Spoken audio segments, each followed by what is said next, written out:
हनुमान जन्मोत्सव पर छिंद धाम में भक्तों का सैलाब। 57 साल बाद पंचग्रही योग में मनाया गया जन्मोत्सव। मंदिर की शिखर पर लहराई गई ध्वजा पताका।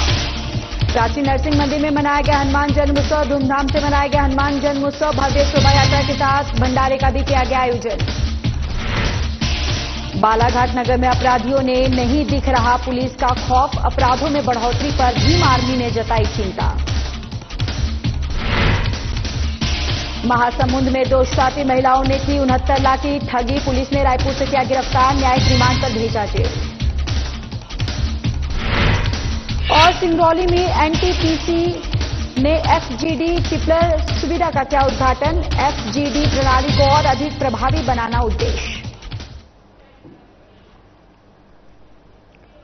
नमस्कार, बहुत स्वागत है आप सभी का। मैं हूं आपके साथ ज्योति यादव। चलिए बुलेटिन की शुरुआत करते हैं। हनुमान जन्मोत्सव के मौके पर बरेली स्थित छिंद धाम मंदिर में भक्तों का अपार सैलाब उमड़ा और 57 साल बाद पंचग्रही योग में हनुमान जन्मोत्सव मनाया जा रहा है।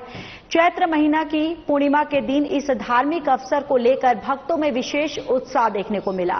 पौराणिक मान्यता के अनुसार इसी दिन भगवान हनुमान का जन्म हुआ था, जिसे श्रद्धालु बड़े श्रद्धा भाव से मनाते हैं। सुबह 5 बजे हनुमान जी को चोला चढ़ाया गया और मंदिर की शिखर पर ध्वजा और पताका लहराई गई और इसके बाद श्रद्धालुओं का दादा के दर्शनों का सिलसिला शुरू हो गया।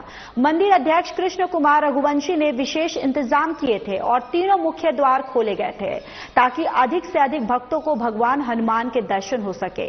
मंदिर में हजारों की संख्या में श्रद्धालुओं ने पूजा अर्चना की और हनुमान जी की महिमा का गान किया।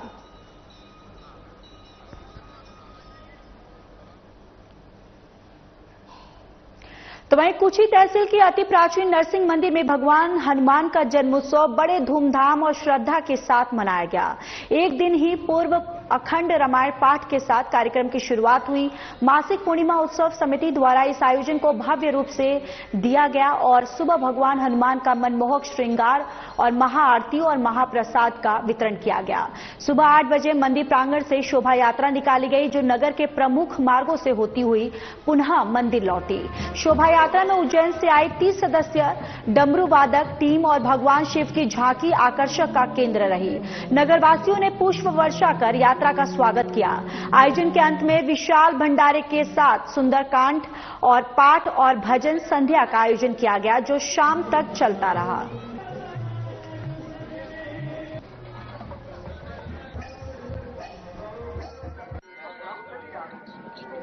विनम्र आग्रह शोभा यात्रा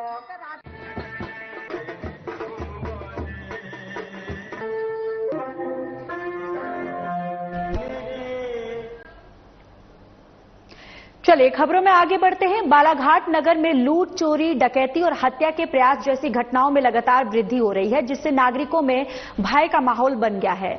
अपराधों पर लगाम लगाने की मांग को लेकर भीम आर्मी एकता मिशन के पदाधिकारियों ने पुलिस अधीक्षक कार्यालय में ज्ञापन सौंपा। नगर अध्यक्ष संतोष गेडाम ने बताया कि अपराधियों में अब पुलिस का खौफ नहीं रहा। उन्होंने हाल ही में हुई दुर्घटनाओं का हवाला देते हुए बताया कि शुक्रवार को दिन दहाड़े घर में घुसकर बंदूक की नोक पर लूट की गई, जबकि 8 अप्रैल की रात 4 दुकानों और 1 मंदिर में चोरी हुई। इससे पहले 5 और 6 अप्रैल को सर्किट हाउस रोड पर युवक मिलिंद ठाकरे पर चाकू से जानलेवा हमला हुआ था।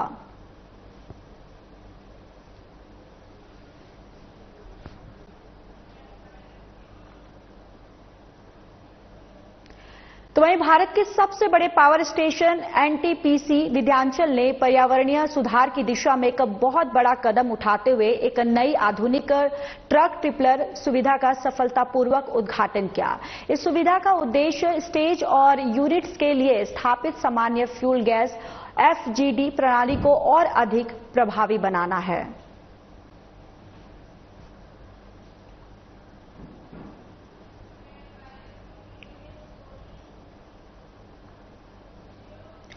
विश्व प्रसिद्ध हुसैन टेकरी शरीफ स्थित छोटे रोजे से करीब 80 लाख रुपए की चोरी के मामले में 9 माह के बाद अज्ञात व्यक्तियों के खिलाफ प्रकरण पंजीबद्ध कर लिया गया है। और नगर निगम, आपको बताते चले कि नगर पुलिस अधीक्षक दुर्गेश आर्मी ने मीडिया को बताया कि प्रमाणिक वीडियो और दस्तावेज के आधार पर मामला पंजीबद्ध किया गया और इस मामले की जांच औद्योगिक क्षेत्र थाना प्रभारी विष्णु दयाल जोशी करेंगे।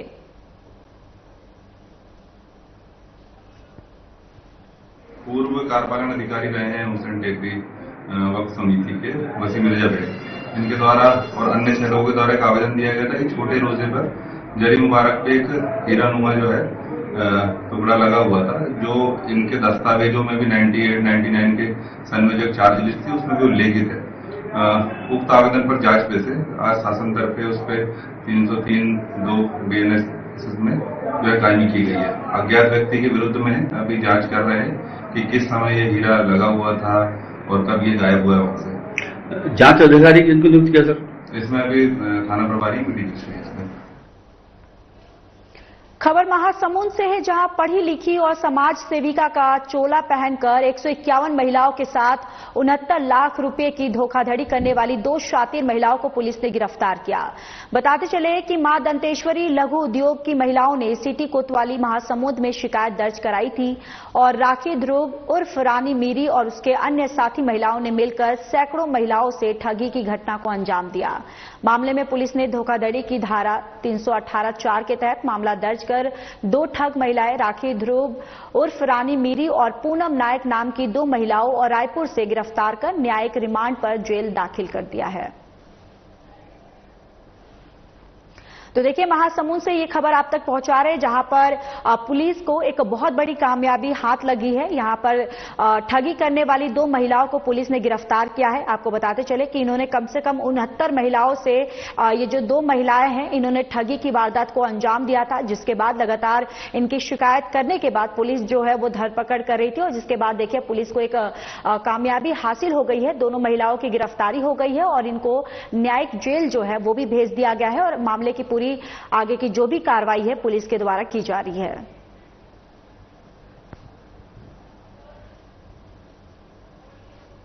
अब ज्यादा दिक्कत यहाँ पे हो रही है सर, जो प्राइवेट बैंक वाले हैं घर में आके बैठ रहे हैं कि आप लोग लोन उठाए हो तो लोन का किस्त जमा करो, पैसा जमा करो करके।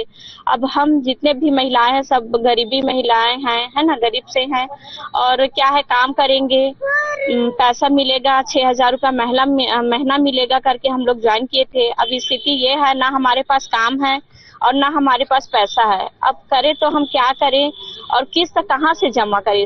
थाना सिटी कोतवाली महासमुंद में मां दंतेश्वरी लघु उद्योग समूह की महिलाओं द्वारा एक आवेदन दिया गया है, जिसमें उनके द्वारा राखी ध्रुव उर्फ रानी मीरी उनके द्वारा लगभग 16 लाख रुपए की ठगी संबंधी आवेदन दिया गया है, जिस पर थाना सिटी कोतवाली महासमुंद में अपराध क्रमांक 146/25 एवं धोखाधड़ी की धाराएं 318(4) के तहत प्रकरण दर्ज किया गया है। इसमें जो राखी ध्रुव उर्फ रानी मीरी करके महिला है, वो इन महिला समूहों को संपर्क करती थी और उनके द्वारा जैसे आटा चक्की लगाने के नाम पे पहले महिलाओं से संपर्क करना और फिर उनको ये प्रलोभन दिया जाता था कि आप यदि सहयोग करेंगे तो आप लोगों के सहयोग से हम एक जमीन खरीद के और वहां पे अपना उद्योग स्थापित कर सकते हैं। तो सूक्ष्म एवं लघु उद्योग स्थापित करने का इनके द्वारा झांसा दिया जाता था और उसी के आधार पर महिलाएं इनके झांसे में आती थी और धोखाधड़ी के शिकार हो गई। खबर बीजापुर से है, जहां पुलिस और नक्सलियों के बीच इंद्रावती नेशनल पार्क मड इलाके में मुठभेड़ अभी भी जारी है। कई नक्सली मारे जाने की खबर भी आई है। सुबह से ही यहां पर मुठभेड़ जारी है। बीजापुर के इंद्रावती क्षेत्र में अंतर्गत जंगलों में माओवादियों की उपस्थिति की आज सूचना सुरक्षा बलों की संयुक्त टीम माओवादी विरोधी अभियान पर निकली थी और इस दौरान सुबह 9 बजे सुरक्षा बल और माओवादियों के बीच ये मुठभेड़ हुई है। तो देखिए, शिवपुरी जिले के तापमान में बदलाव होते ही गर्मी के रुझान आना शुरू हो गए, जहां 1-2 पहिया गाड़ी में आग लग गई। दरअसल पूरा मामला शिवपुरी के फिजिकल थाना क्षेत्र अंतर्गत 2 बत्ती चौराहे का है, जहां दिन में करीब 2 बजे भीषण गर्मी में 1-2 पहिया वाहन में खड़े खड़े आग लग गई और गर्मी इतनी थी कि लोग आग को बुझाने की प्रयास भी कर रहे थे, लेकिन आग नहीं बुझ पाया। तभी एक रास्ते से गुजर रहे नगर पालिका के टैंकर की सहायता से उस गाड़ी में लग रही आग पर काबू पाया गया। गनीमत रही कि किसी भी तरह से कोई बड़ा हादसा या किसी भी प्रकार से कोई जनहानि नहीं हुई।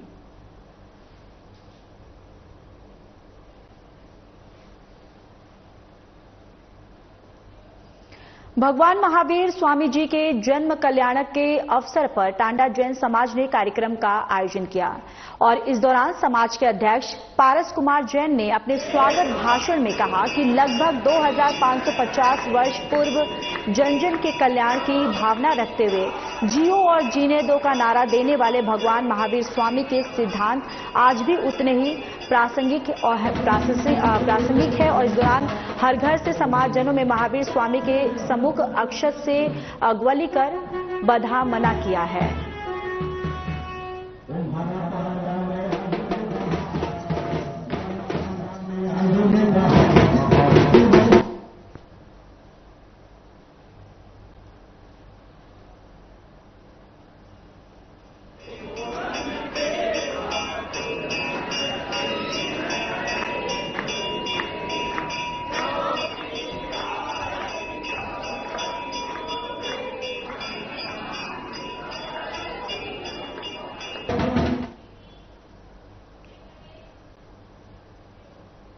चलिए आगे बढ़ते हैं। सीतामऊ में महावीर जयंती पहले भव्य कलश यात्रा निकाली गई। इस दौरान प्रेस क्लब सीतामऊ के अध्यक्ष प्रकाश शर्मा अपने संगठन के साथियों के साथ मिलकर कलश यात्रा के दौरान ठंडा पेय पदार्थ वितरित किया। आपको बताते चले कि सीतामऊ में हनुमान जी के जन्मदिन से एक दिन पहले राधा बावड़ी हनुमान समिति द्वारा सीतामऊ जबरिया हनुमान जी के मंदिर से एक कलश यात्रा निकाली गई थी, जो कि राधा बावड़ी हनुमान मंदिर पहुंची थी, जिसका जगह जगह आम जनता द्वारा फूल बरसाकर सम्मान किया गया था।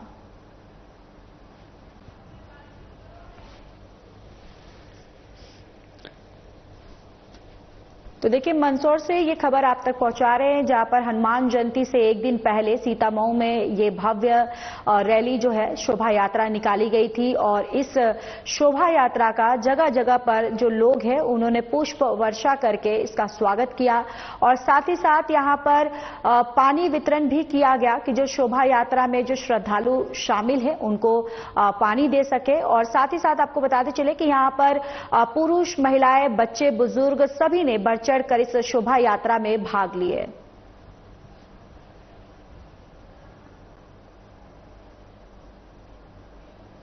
सिंगरौली एनटीपीसी के सीएसआर योजना के तहत वनिता समाज शक्तिनगर के सहयोग से ग्रामीण महिलाओं के लिए साबुन और मोमबत्ती बनाने का प्रशिक्षण कार्यक्रम का उद्घाटन 8 अप्रैल को स्थानीय वनिता समाज एनटीपीसी सिंगरौली में किया गया था। इस कार्यक्रम के मुख्य अतिथि के रूप में वनिता समाज की अध्यक्षा पीयूषा अकोटकर उपस्थित थी और ये 5 दिवसीय विशेष प्रशिक्षण कार्यक्रम 8 से 12 अप्रैल 2025 तक आयोजित किया जा रहा है, जिसमें कुल 35 ग्रामीण महिलाएं लाभान्वित हो रही हैं। इस पहल का उद्देश्य ग्रामीण महिलाओं को आत्मनिर्भर बनाने के साथ साथ उन्हें स्वरोजगार से अवसर प्रदान करना है, जिससे वे आर्थिक सशक्तिकरण की दिशा में आगे बढ़ सके।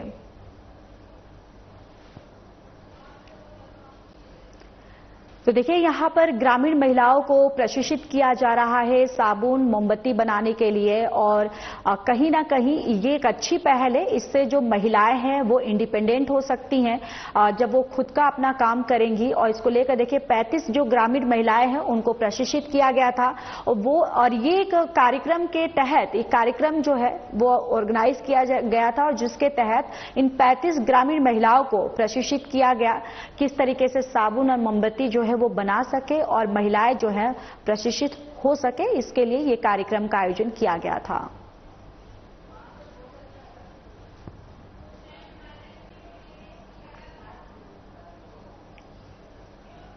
Singrauli NCL northern coalfields limited की दूधी चुआ परियोजना में 2 अलग अलग स्थानों पर गंभीर सड़क हादसे हुए। दोनों घटनाओं में वाहन पूरी तरह से क्षतिग्रस्त हो गए। हालांकि सौभाग्यवश चालक बाल-बाल बच गए। स्थानीय सूत्रों का कहना है कि परियोजना में स्टीम माल के उठाव और ग्रेड के हेराफेरी का खेल जोरों पर चल रहा है और ओवरलोडिंग के चलते इस तरह की दुर्घटनाएं आम होती जा रही हैं। परियोजना में सुरक्षा मानकों की लगातार अनदेखी की जा रही है, जिससे जानमाल को लगातार खतरा बना हुआ है। जब इस मामले में एनसीएल प्रबंधन से प्रतिक्रिया लेने की कोशिश की गई तो अधिकारी मौन साधे रहे।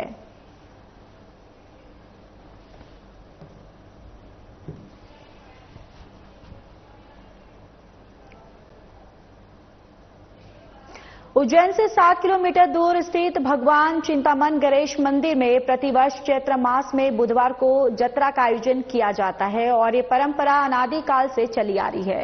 इसके चलते चैत्र मास के अंतिम बुधवार को शाही जत्रा का आयोजन किया गया। सुबह 4 बजे मंदिर के पट खुलने के बाद भगवान चिंतामन का पंचामृत अभिषेक कर आकर्षक श्रृंगार किया गया और इसके बाद दर्शन का सिलसिला शुरू हुआ, जो रात तक चलता रहा। इस दौरान हजारों श्रद्धालुओं ने चिंतामन गणेश के दर्शन किए, तो वही किसान भी अपनी फसल का एक हिस्सा भगवान को अर्पण कर अगली फसल अच्छी होने की कामना करते नजर आए।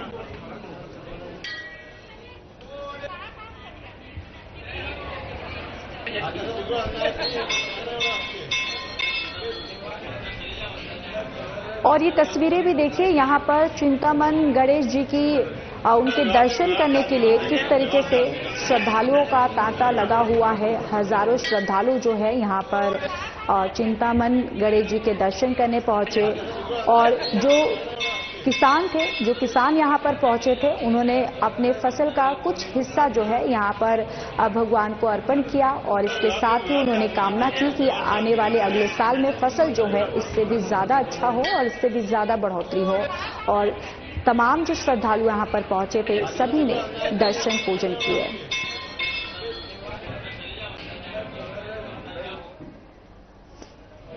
जो चैत्र मास संपूर्णता की ओर है और चौथी जत्रा है, आज इसको शाही जत्रा के स्वरूप में मनाया गया है। भगवान गणपति का पंचामृत अभिषेक और विशेष श्रृंगार करके श्रद्धालुओं के लिए भगवान गणपति को तैयार किए हैं कि जो भी लोग श्रद्धालु अपने मन्नत से वंचित रह गए वो आए और गणेश जी से प्रार्थना करें अपने कार्य सिद्धि की और कार्य सिद्ध भगवान गणपति से। बीजापुर में माओवादी उत्तर पश्चिम जोनल ब्यूरो ने आपको बताते चले कि यहां पर शांति वार्ता की इच्छा जाहिर की। वक्तव्य में कहा गया कि पार्टी वार्ता के लिए तैयार है, लेकिन इसके लिए सरकार की ओर से एक अनुकूल और विश्वासपूर्ण माहौल बनाना आवश्यक है। वक्तव्य के अनुसार पार्टी की केंद्रीय कमेटी और सब जोनल डिविजनल कमेटी की शांति वार्ता पर अंतिम निर्णय लेने की स्थिति में है, लेकिन सुरक्षा कारणों से इन समितियों की ओर से तत्काल प्रतिक्रिया देना संभव नहीं होता। इसी कारण ये वक्तव्य एक प्रयास के रूप में देखा जाए ताकि बस्तर में चल रही हिंसा और हत्याकांड को तुरंत रोका जा सके। पार्टी ने छत्तीसगढ़ के उप मुख्यमंत्री विजय शर्मा की प्रतिक्रिया का उल्लेख करते हुए कहा कि उन्होंने अनुकूल माहौल की मांग को खारिज कर दिया है। माओवादियों का कहना है कि बिना अनुकूल वातावरण के कोई भी शांति वार्ता आगे नहीं बढ़ सकती और सरकार जिस तरह से आत्मसमर्पण नीति को समाधान के रूप में प्रस्तुत कर रही है, वह न केवल एक तरफा है बल्कि अव्यवहारिक भी है।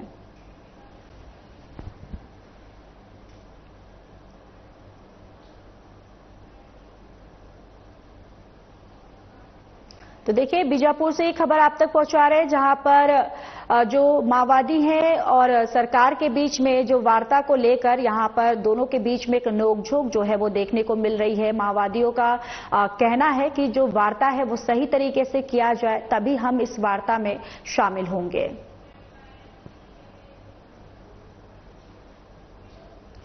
खबर धार जिले के टांडा से है, जहां झोला छाप डॉक्टरों पर स्वास्थ्य विभाग ने की कार्रवाई। जहां कुछी एसडीएम के मार्गदर्शन में कार्रवाई हुई है। नगर में झोला छाप डॉक्टरों में हड़कंप मच गया है।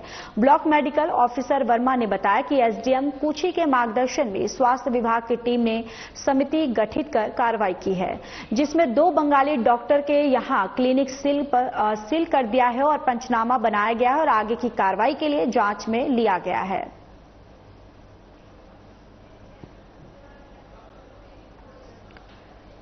तो देखिए, यहां पर झोला छाप डॉक्टरों पर बड़ी कार्रवाई जो है की गई है, छापेमारी की गई है, जिससे बंगाली जो ये झोला छाप डॉक्टर हैं उनमें पूरी तरह से हड़कंप मचा हुआ है। उनके कई ऐसे क्लिनिक हैं जहां पर छापेमारी के दौरान उन्हें सील कर दिया है, जिससे कहीं ना कहीं पूरी तरह से यहां पर जो बंगाली झोला छाप डॉक्टर है वो पूरी तरह से घबराए हुए हैं इस छापेमारी, इस कार्रवाई को लेकर। और यहां पर लगातार छापेमारी जो है उनके क्लिनिक पर की जा रही है। उनके क्लिनिक पे जांच किया जा रहा है कि जो दवाइयां वो देते हैं क्या उसमें कोई अनियमितता तो नहीं है। ये तमाम पहलुओं को लेकर ये छापेमारी की जा रही है और जिससे झोला छाप डॉक्टर जो हैं उनमें काफी हड़कंप मचा हुआ है।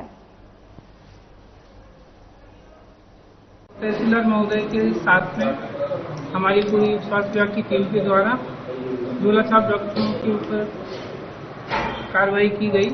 इसमें से दो झोल की गई, जिसमें नाम अनंत विश्वास और निरपन 2 हैं। इनके अनंत विश्वास की तो हमने पूरे मेडिसिन वगैरह उनकी डिग्री की जांच की और उसके बाद उनका क्लिनिक को सील कर दिया गया और राष्ट्रीय कार्रवाई एसडीएम महोदय के निर्देशानुसार की जाएगी।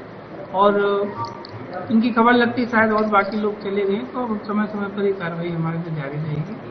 और जो गरीब लोगों से गलत उनका ट्रीटमेंट करके और पैसे वसूल रहे हैं उनके खिलाफ शासन की तरफ से कलेक्टर साहब की तरफ से निर्देश कार्रवाई की। महानिदेशक लोकायुक्त योगेश देशमुख ने भ्रष्टाचार के विरुद्ध सख्त कार्रवाई की है। इस दौरान 2 लाख रुपए रिश्वत लेते हुए आरोपी को पकड़ा है। मिली जानकारी के अनुसार पीड़ित ठेकेदार वन विभाग एरिया में 3 किलोमीटर रोड के निर्माण का ठेका लिया था, तो वहीं इस एरिया में रोड बनवाने के एवज में वन विभाग के रेंजर वैभव उपाध्याय ने रिश्वत की मांग की और काम को रुकवा दिया। तो वहीं इसकी सूचना जब लोकायुक्त को मिली तो कार्रवाई करते हुए आरोपी को रिश्वत लेते गिरफ्तार किया है।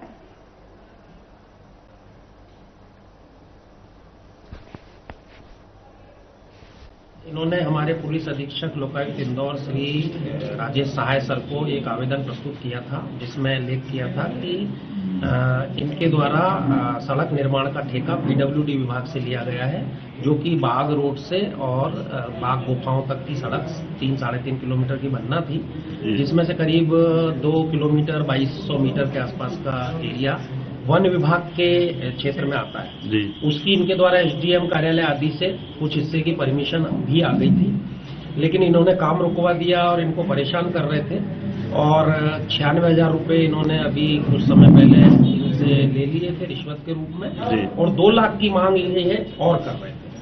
तस्दीक कराई गई। तस्दीक में ये शिकायत सही पाई कि हाँ, पैसे की डिमांड श्री वैभव उपाध्याय जो कि रेंजर हैं इस क्षेत्र के फॉरेस्ट के, इनके द्वारा की जा रही है। तो आज ये राशि देने का तय हुआ और इन्होंने 2 लाख में से 1 लाख रुपए आवेदक ने आज देना तय किया।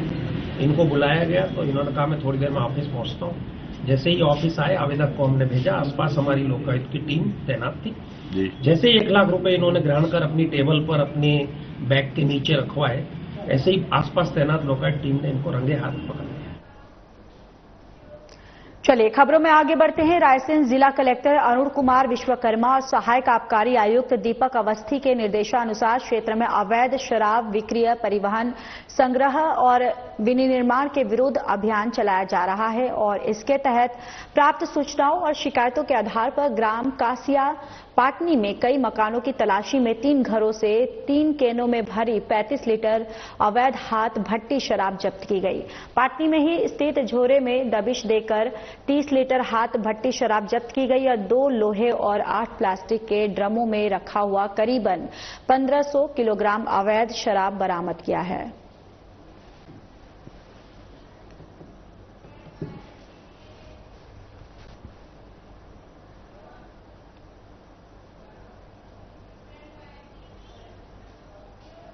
शहर के कैंट इलाके में भांजे ने अपने मामा को मौत के घाट उतार दिया। मिली जानकारी के अनुसार प्लॉट में गाड़ी खड़ी करने को लेकर विवाद हुआ, जिसमें भांजे ने अपने मामा पर पत्थरों से हमला कर दिया। इसमें वह बुरी तरह घायल हो गया। इलाज के लिए भोपाल ले जाते समय रास्ते में ही उसकी मौत हो गई।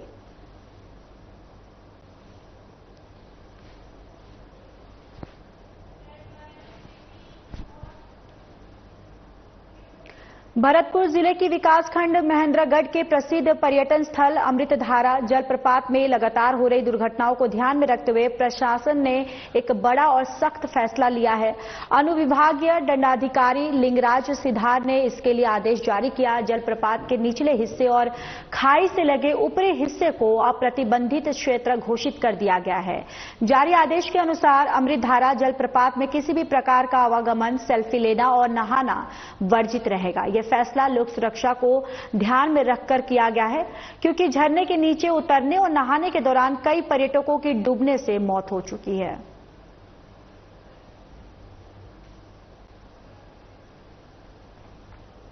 तो महेंद्रगढ़ से ये खबर आप तक पहुंचा रहे हैं, जहां पर जो बढ़ती दुर्घटनाओं को लेकर इस नहर में नहाना और प्रतिबंध कर दिया गया है। आपको बताते चले कि यहां पर अनुविभागीय दंडाधिकारी ने ये आदेश जो है वो दिया है। दरअसल यहां पर कई ऐसी घटनाएं हुई हैं जिसको लेकर ये फैसला जो है, ये निर्णय जो है वो लिया गया है कि अब यहां पर कोई भी व्यक्ति जो है वो नहाने या फिर यहां पर जो किनारे पे नहीं जा सकता है। चलिए, इस बुलेटिन में इतना ही। बाकी देश और दुनिया की तमाम बड़ी खबरों के लिए जुड़े रहिए हमारे साथ। नमस्कार।